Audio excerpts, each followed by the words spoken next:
Welcome to Incense Magick. In today's video, I'm going to show you several different ways to make your own natural joss incense sticks. Now, in the future, I'm also going to do a video on how to make masala style incense sticks, you know, the type with the wooden rod up the center.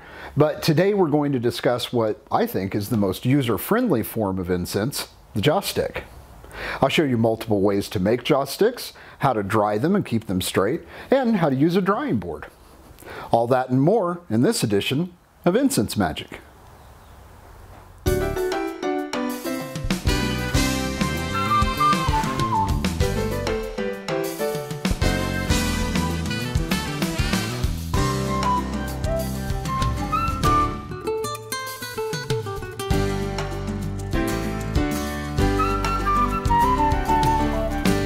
I think joss sticks are really the purest form of incense. Unlike cones, the amount of smoke from a joss stick is steady and consistent. Because joss sticks are typically thin, they usually produce a thin stream of smoke, and that really makes them an excellent choice for incense that you want to burn over a long period of time.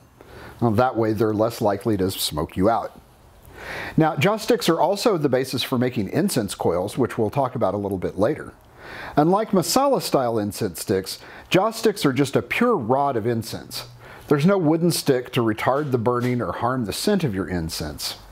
Joss sticks also dry faster than any other form of incense, although that's a double-edged sword, as we'll see in a little bit. One of the greatest things about the joss stick is how forgiving it is when it comes to difficult to burn recipes. Now, because joss sticks are virtually 100% surface area, they tend to burn when the same recipe rolled as a cone might not work at all. If you have a recipe that's a little touchy, rolling it as a joss stick often gives the best results. Pretty much any recipe for self-combusting incense can be rolled as a joss stick, although some ingredients make it a little challenging to actually do the rolling. Now, one thing you'll discover about making your own joss sticks is they often need a little bit more binder than other forms of incense. A recipe designed to be burned as a cone might not contain enough binder to make a good joss stick. So if you ever have trouble with your sticks breaking as you roll or extrude them, add a little more binder to your recipe. All right, so pick out your favorite recipe and let's make some joss sticks.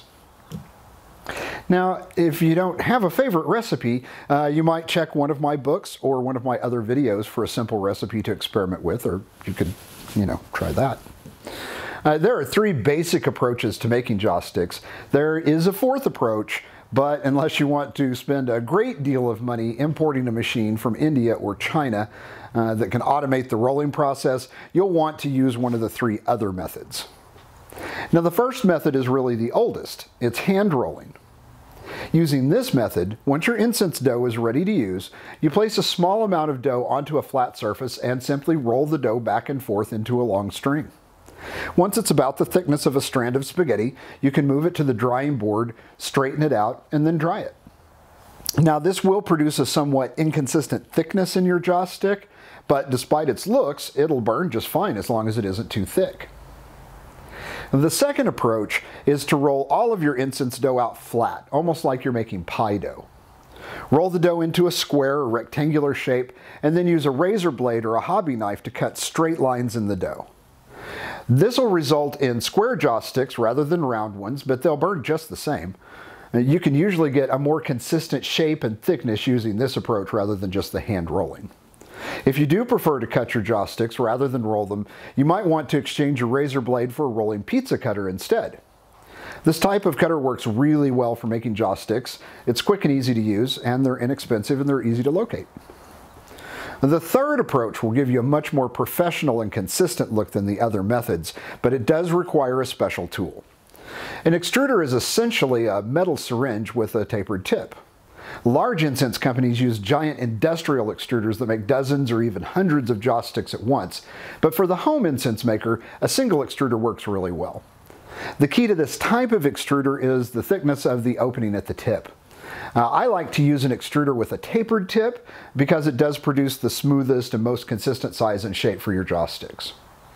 Now, although most joss sticks are thin, you can also make thicker sticks in the style of incense from Nepal or Tibet if you use a larger tip with a wider opening.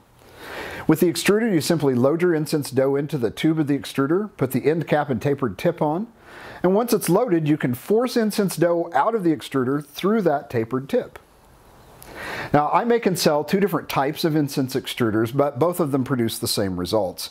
One's just easier to use than the other, but either extruder will make professional looking jaw sticks. I offer extruders with both a thin and a thick tip, so you can make either style of jaw stick with them. But of course, you don't need to buy an extruder from me. Check out my other videos on my channel and you will find one that will teach you how to make your own extruder. Save you some money. Now, once you've rolled or extruded your jaw sticks, you need to dry them. Drying jaw sticks too quickly will result in curling. If that doesn't matter to you, you can just let the sticks dry out in the open air. But if you want straight sticks, you have to work on it. Now, you can use what's called the brute force method to keep them straight by just placing a heavy object or two on top of your drying board so the sticks can't move or curl significantly. Just make sure whatever you place on top isn't in direct contact with your incense, or they may stick together or damage the sticks. You can sometimes accomplish the same thing by pressing the ends of each stick firmly onto the drying board so they stick. Once the incense is dry, you can cut away the part that's stuck to the board, but don't be surprised if as soon as you do that, the sticks instantly curl a little bit. That's not unusual with the brute force approach. A better approach, in my view, is to use a drying box. I like to use a translucent plastic box so I can see the sticks without opening it. If you make a large number of sticks, you can just place them into the drying box by themselves. If you make a smaller number of sticks, as you typically would at home, you may want to put a slightly damp sponge in the box with the incense. Just make sure it isn't in contact with the incense or the drying boards. The key to straight sticks is slow drying, but you have to balance that with the problem of mold growing on your incense if you dry it too slowly. For most home incense makers, you can leave the sticks in the box for 1 to 2 days with the lid in place. Then after that, lift one corner of the box and allow some air to exchange. If you have put a sponge in the box, take it out as soon as you crack that lid open for the first time. And then every day you open the box a little bit more until the sticks are dried. The sticks can't straighten themselves, so if you put crooked sticks into the drying box, they're going to come out crooked when they're dry. So I like to use my drying board and a small wooden tool to ensure that each stick is as straight as possible before putting them in the box to dry. Now, if you've done a good job of keeping your sticks straight, as soon as they're dry, you can safely tie your jaw sticks into bundles just like the professionals do. The jaw stick is also the basis for making incense coils. Coils are essentially just very long jaw sticks that have been shaped into a spiral form. Now, this allows you to have a jaw stick that will burn for a very long time while only taking up a very small amount of space. To make a coil, I start off by extruding a jaw stick onto a clean surface. I'll grasp one end of the stick with one hand and then use my other hand to carefully spiral the stick around the center. You want to make the spiral as tight as possible, but there has to be space between the spiral arms. If the spiral arms touch each other, they'll light at the wrong time and you'll end up with a coil that burns in multiple places all at the same time. You don't want that. Just dry your coils the same way you do your other jaw sticks. Well, that's all there is to it. Jaw sticks are simple to create, but they can offer the greatest variety of scent since they're able to burn recipes that you couldn't burn in any other form. Well, I hope you've enjoyed this video. If you have, please subscribe to my YouTube channel and visit my website, theincensedragon.com. That's all we have time for in this video. Until next time, bright blessings.